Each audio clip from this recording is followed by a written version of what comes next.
Just before 10 o'clock in the morning of the 19th of February 1942, life here changed forever when Darwin came under attack. 70 waterside workers were on Stokes Hill Wharf, where you are right now, many unloading the Australian transport ship Neptuna, which was laden with a cargo of depth charges and other armaments. When the wharf was hit, many workers were stranded on the end.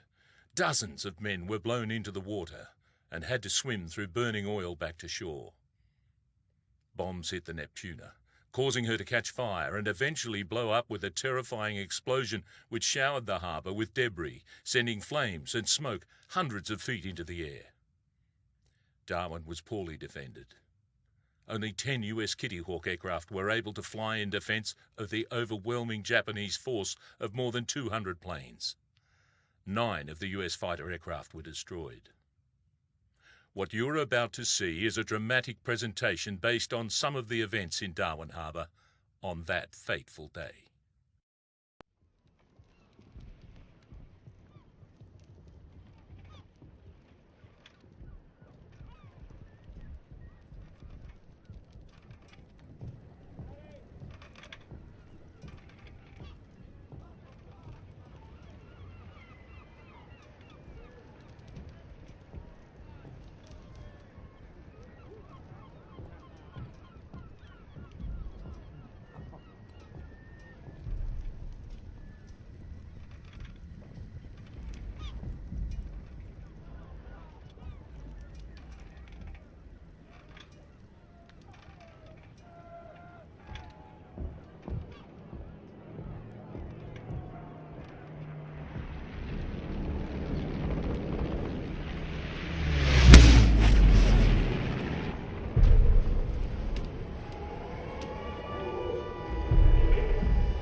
235 Allied service personnel and civilians lost their lives that day, including 46 crew members of the Neptuna and 23 waterside workers on Stokeshill Wharf, many of whom were from families who still call Darwin their home.